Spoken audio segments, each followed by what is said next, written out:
Assalamualaikum warahmatullahi wabarakatuh. Kembali lagi di mata kuliah Kimia Analisa 2. Di pertemuan kali ini saya akan menjelaskan tentang simbol label atau MSDS untuk bahan berbahaya dan beracun yang kita kenal dengan B3 atau disingkat dengan B3. Untuk materi yang pertama, saya sampaikan dulu peraturan-peraturan yang terkait dengan B3 tersebut, yaitu bahan berbahaya dan beracun. Yang pertama di sini ada peraturan pemerintah nomor 74 tahun 2001 tentang pengelolaan bahan berbahaya dan beracun yang kita kenal dengan B3. Di pasal satunya dijelaskan juga definisi tentang B3 yang berbunyi bahan berbahaya dan beracun yang selanjutnya disingkat dengan B3 adalah bahan yang karena sifat atau konsentrasinya dan atau jumlahnya baik secara langsung maupun tidak langsung dapat mencemarkan atau merusak lingkungan hidup dan atau dapat membahayakan lingkungan hidup, kesehatan, kelangsungan hidup manusia serta makhluk hidup lainnya. Selanjutnya ada pengelolaan P3 adalah kegiatan yang menghasilkan, mengangkut, mengedarkan, menyimpan, menggunakan, dan atau membuang B3. Itu adalah peraturan-peraturan tentang B3 atau bahan berbahaya dan beracun. Di sini pasal 5 ayat 1 B3 itu diklasifikasikan menjadi beberapa poin ya.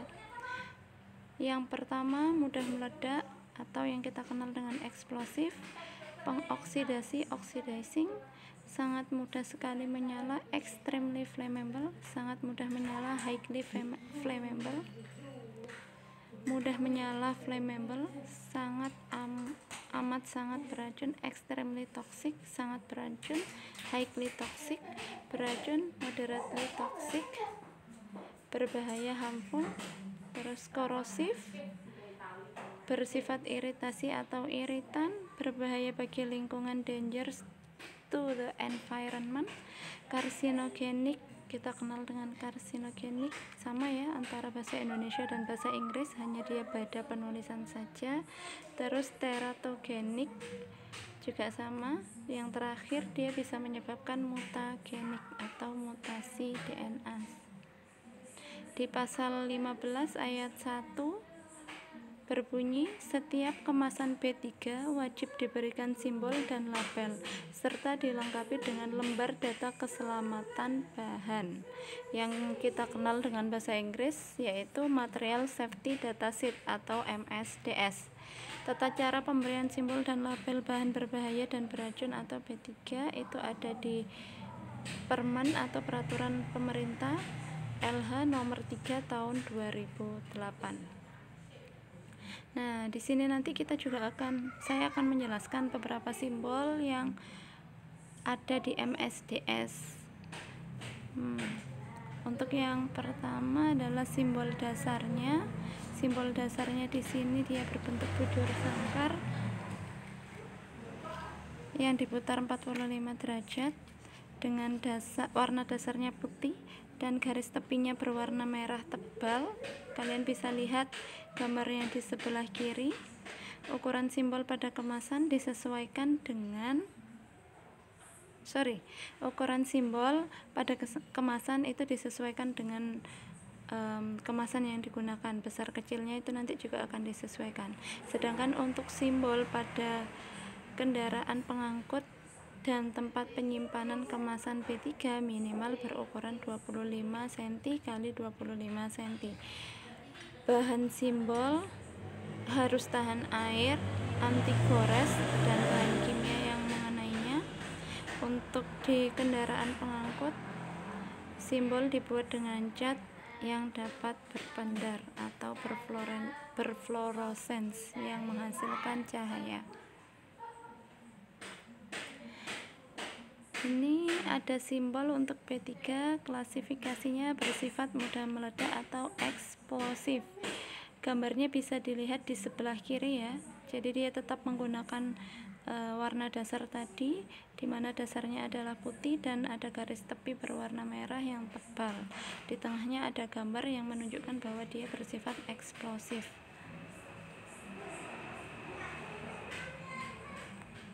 Oke, yang sebelah kanan juga ada penjelasannya, yaitu warna dasarnya putih dengan garis tepi tebal berwarna merah. Simbolnya berupa gambar bomnya meledak. Itu artinya dia eksplosif, berwarna hitam. Terus simbol ini menunjukkan suatu bahan yang pada suhu dan tekanan standar, yaitu 25 derajat Celcius 700 mm Hg. 700 mm Hg ini sama dengan 1 atm ya, suhu standar dan tekanan standar. Dia dapat meledak dan menimbulkan kebakaran, atau melalui reaksi kimia dan fisika dapat menghasilkan gas dengan suhu dan tekanan tinggi yang dengan cepat dapat merusak lingkungan di sekitarnya. Simbol berikutnya adalah simbol untuk B3. Klasifikasinya bersifat pengoksidasi atau oxidizing. Dasarnya juga tetap sama, warna dasarnya putih dengan garis tepi tebal berwarna merah. Gambar simbol berupa bola api berwarna hitam yang menyala. Simbol ini menunjukkan suatu bahan yang dapat melepaskan banyak panas atau menimbulkan api ketika bereaksi dengan bahan kimia lainnya, terutama bahan-bahan yang sifatnya mudah terbakar meskipun dalam keadaan hampa udara. Oke, masuk ke simbol berikutnya dengan klasifikasi bersifat mudah menyala atau kita kenal dengan istilah flammable. Warna dasarnya tetap putih dengan garis tebal berwarna merah. Gambar simbol berupa gambar nyala api berwarna putih dan hitam. Ini simbol flammable ya. Simbol untuk B3, klasifikasi mudah menyala, menunjukkan suatu bahan yang memiliki karakteristik sebagai berikut. Yang pertama, dapat menjadi panas atau meningkat suhunya dan terbakar karena kontak dengan udara pada temperatur ambient. Ini temperatur yang sudah ada di labelnya ya. Terus berikutnya adalah padatan yang mudah terbakar karena kontak dengan sumber nyala api. Gas yang mudah terbakar pada suhu dan tekanan normal, mengeluarkan gas yang sangat mudah terbakar dalam jumlah yang berbahaya jika bercampur atau kontak dengan air atau udara lembab. Padatan atau cairan yang memiliki titik nyala di bawah 0 derajat Celcius dan titik didih lebih rendah atau sama dengan 35 derajat Celcius. Padatan atau cairan yang memiliki titik nyala 0 derajat Celcius sampai 21 derajat Celcius. Berikutnya, simbol untuk B3, klasifikasi mudah menyala, menunjukkan suatu bahan yang memiliki karakteristik atau sifat sebagai berikut. Ini lanjutan yang tadi ya.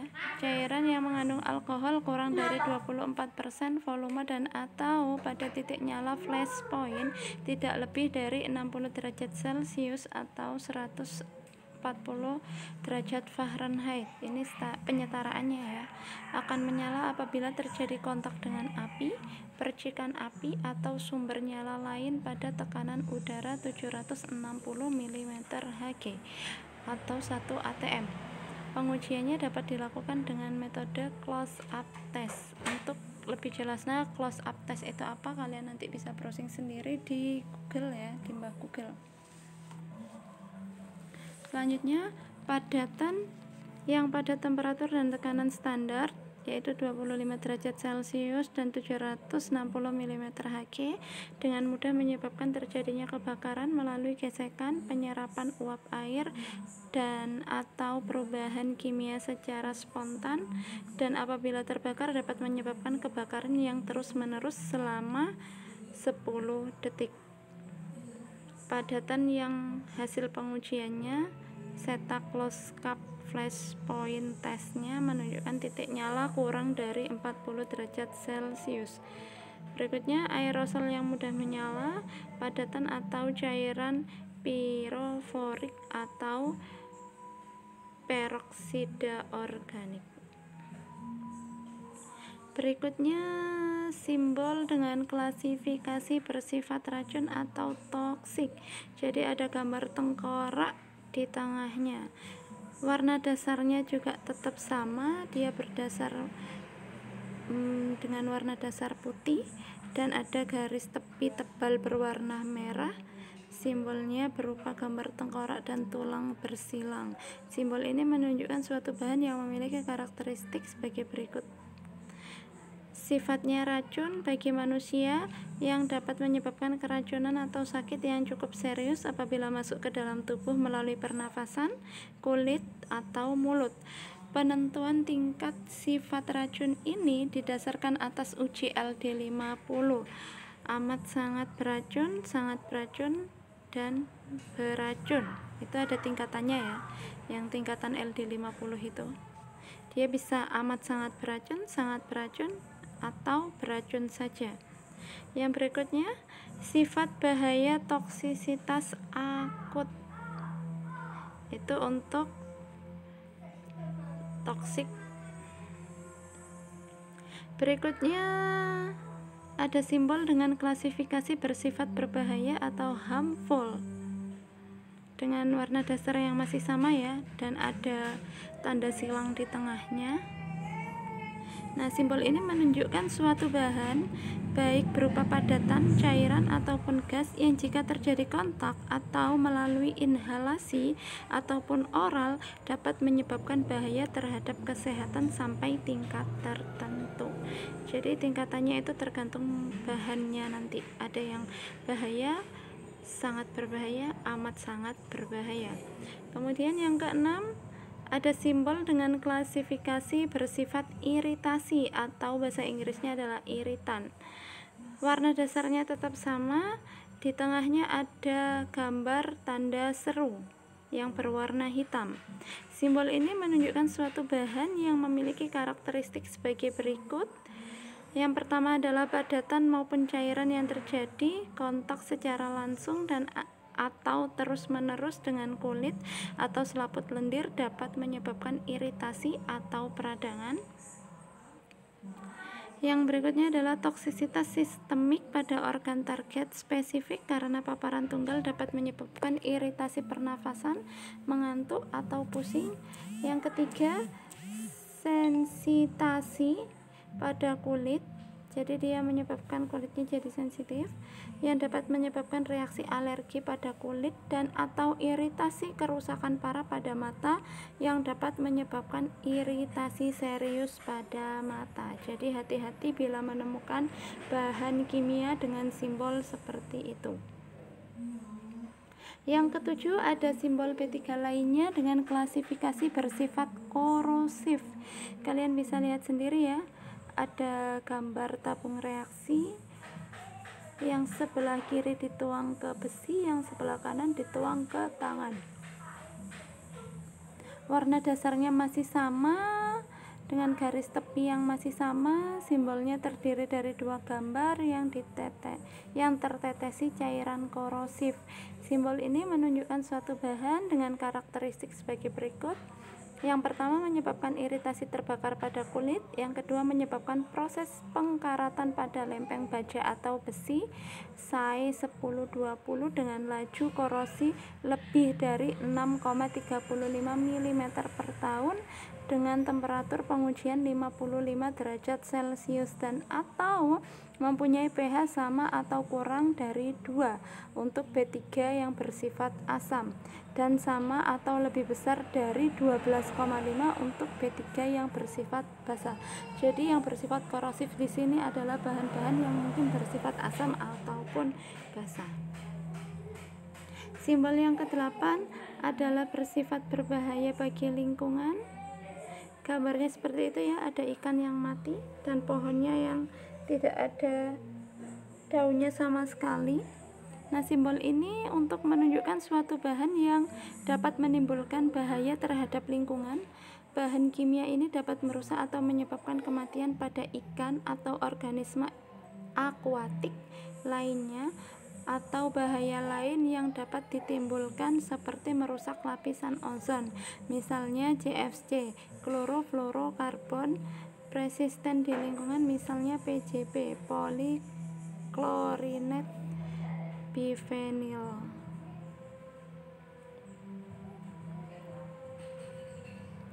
Simbol yang ke-9 untuk B3 yang bersifat karsinogenik, teratogenik, dan mutagenik. Simbolnya ada orang di situ, terus dalamnya atau organ orang tersebut mengalami kerusakan ya.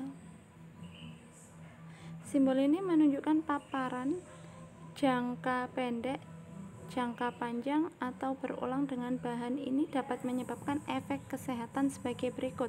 Dia bisa bersifat karsinogenik, yaitu penyebab sel kanker, tetragenik, yaitu sifat bahan yang dapat mempengaruhi pembentukan dan pertumbuhan embrio, mutagenik, yaitu sifat bahan yang menyebabkan perubahan kromosom yang berarti dapat merubah genetika, toksisitas sistemik terhadap organ sasaran spesifik, toksisitas terhadap sistem reproduksi dan atau gangguan saluran pernafasan.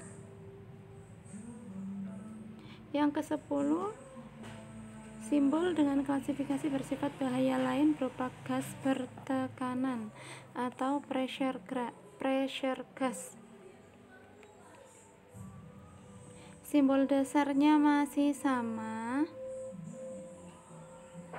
dan di tengahnya ada gambar berupa tabung gas silinder berwarna hitam. Simbol ini untuk menunjukkan bahaya gas bertekanan, yaitu bahan ini bertekanan tinggi dan dapat meledak bila tabung dipanaskan atau terkena panas atau pecah, dan isinya dapat menyebabkan kebakaran. Kita bahas label ya. Label B3 merupakan uraian singkat yang menunjukkan antara lain klasifikasi jenis B3 tersebut, bentuk dan ukuran. Bentuknya persegi panjang, ukurannya 3:1, warna dasarnya putih, dan tulisan serta garis tepinya berwarna hitam. Mohon maaf, di video ini banyak gangguan suara karena saya merekamnya di rumah, tidak di tempat sepi, jadi mohon dimaklumi ya. Saya lanjut ke materi berikutnya. Ini adalah lambang-lambang yang ada di B3. Ada lambang persegi yang diputar 45 derajat. Itu di situ ada nama dagang B3. Nama B3-nya dulu, harus nama dagangnya, terus ada informasi tindakan penanganan, ada keterangan tambahan, identitas pemasok, nama B3, komposisi nomor jas, nomor UN-nya, kata peringatan, pernyataan bahaya, klasifikasi B3, fisik, kesehatan, dan lingkungan. Jadi semuanya harus disertakan di sini. Ini contoh pemasangan label B3 ya. Kalau wadahnya berbentuk ini balok, itu simbolnya seperti itu. Labelnya juga sama sih antara silinder dengan balok, penempatan simbol dan labelnya bisa kalian lihat sendiri di gambarnya ya. Untuk berikutnya tentang material safety data sheet.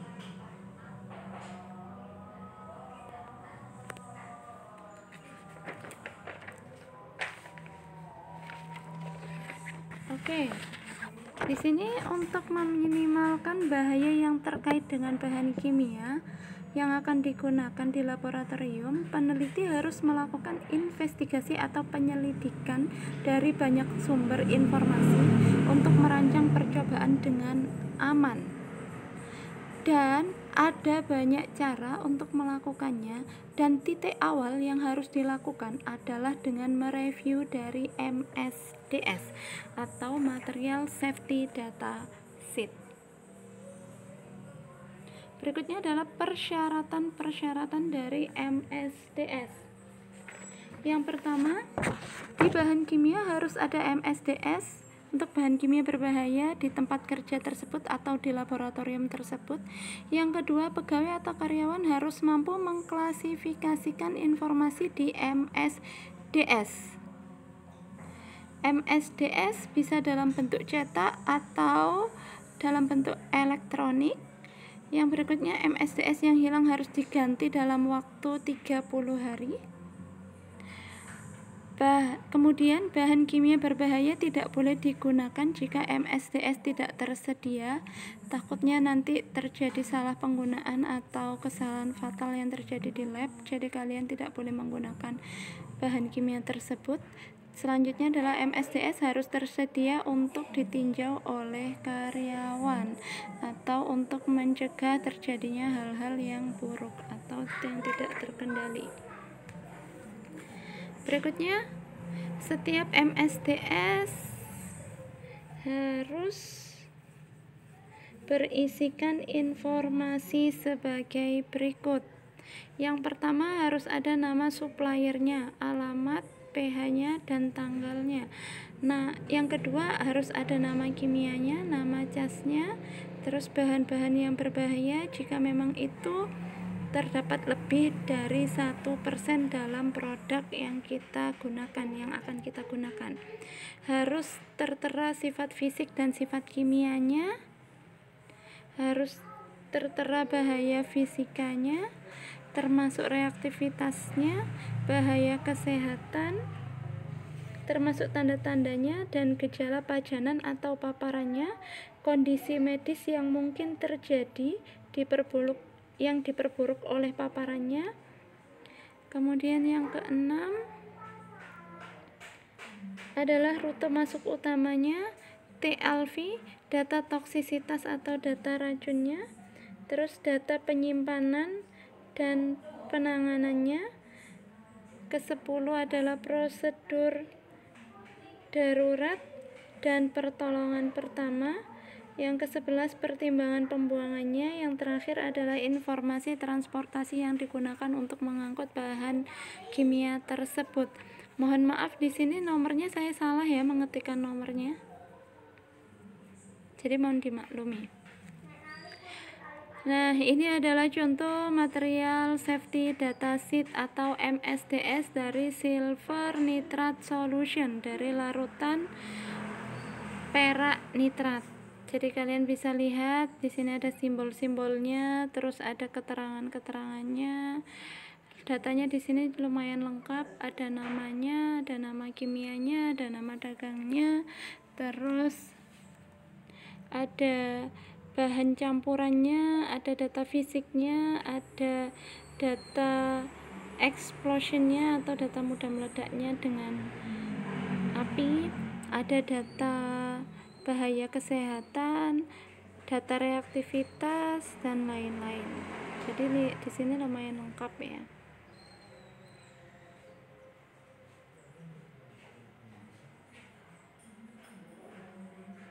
Oke.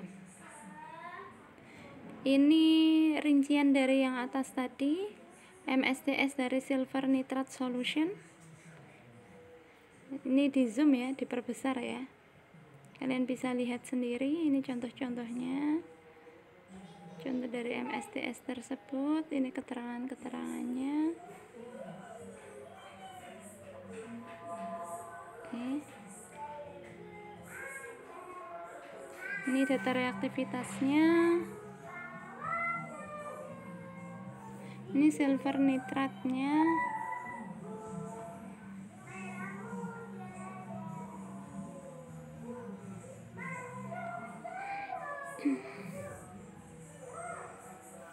Oke.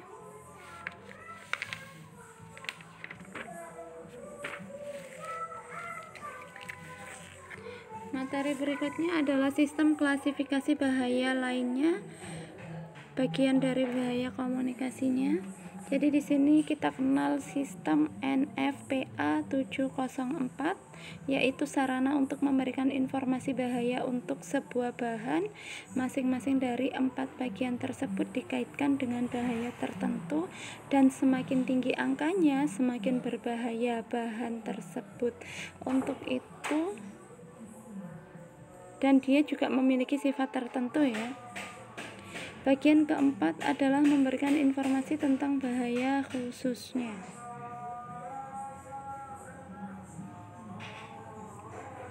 Oke, yang pertama adalah red sama dengan flammability atau mudah terbakar, di mana suatu bahan dengan flash point atau titik nyalanya di bawah 73 Fahrenheit atau setara dengan 22 derajat Celcius, dengan boiling point atau titik didih di bawah 100 derajat Fahrenheit. Kalau angkanya 3 berarti bahan kimia ini memiliki flash point di bawah 73 Fahrenheit dan titik didih lebih besar atau sama dengan 100 derajat Fahrenheit atau setara dengan 38 derajat Celcius, atau titik nyalanya di atas 73 derajat Fahrenheit dan kurang dari 100 derajat Fahrenheit. Kalau poinnya 2 berarti bahan tersebut memiliki flash point di atas 100 derajat Fahrenheit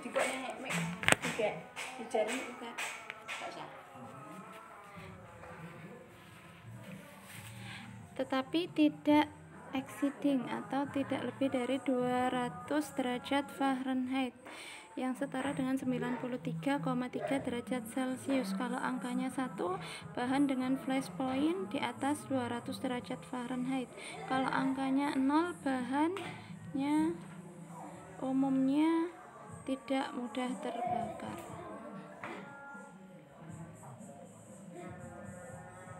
Warna biru menunjukkan bahaya bagi kesehatan.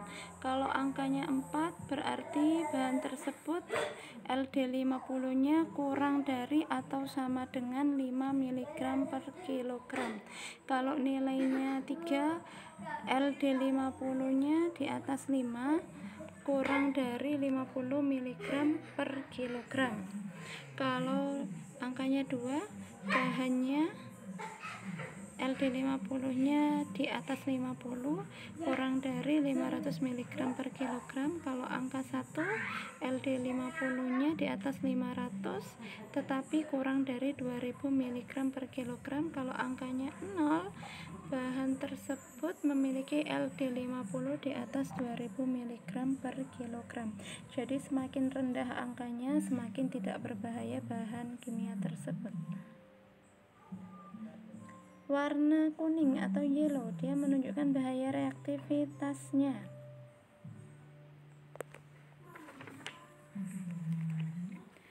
Kalau angkanya 4 berarti bahannya mudah meledak pada suhu dan tekanan normal atau yang dikenal dengan suhu ruang. Kalau angkanya 3, bahan mudah meledak tetapi membutuhkan pemicu yang kuat atau dia bereaksi dengan air, mudah bereaksi dengan air. Contohnya logam natrium, dia sangat mudah bereaksi dengan air. Kalau angkanya 2, bahan mengalami perubahan kimiawi yang hebat pada suhu dan tekanan tinggi. Kalau angkanya 1, biasanya lebih stabil tetapi bisa menjadi tidak stabil pada suhu yang tinggi. Kalau angkanya 0, dia cukup stabil, jadi tidak ada perubahan apapun. Kalau warnanya putih, itu adalah bahaya yang spesial. Kalau lambangnya W berarti dia menunjukkan water reactivity atau reaktif terhadap air. Kalau OX, oxidizer, atau dia adalah agen pengoksidasi. Kalau ada tulisan COR berarti dia bersifat korosif. Kalau ada gambar seperti di bawah ini berarti dia bersifat radiasi. Yang terakhir tinggal lampiran dari peraturan pemerintah Republik Indonesia nomor 74 tahun 2001, tanggalnya 26 November 2001. Di sini ada daftar-daftar bahan berbahaya dan beracun B3 yang dipergunakan di laboratorium umumnya. Jadi kalian bisa lihat sendiri di sini ada 1,2 dikloroetilena, akrilamid, akrilonitril, akrolein, alil alkohol, aluminium klorida, amonia, anilin, altrin, klorden, DDT. DDT ini biasanya ada di deterjen, dieldrin, endrin, heptaklor, mirex, texafon. Ini juga ada di sabun biasanya, heksaklorobenzen, PCB, dan masih banyak yang lainnya ya, bisa kalian baca sendiri di slide terakhir sendiri ya. Baik, Itu penjelasan dari saya untuk MSDS. Semoga penjelasan saya ini bisa bermanfaat untuk kalian, dan kalian bisa lebih berhati-hati lagi dalam menggunakan bahan kimia yang ada di lab untuk kesehatan diri sendiri maupun untuk kelestarian lingkungan. Oke, sekian dari saya. Terima kasih. Wassalamualaikum warahmatullahi wabarakatuh.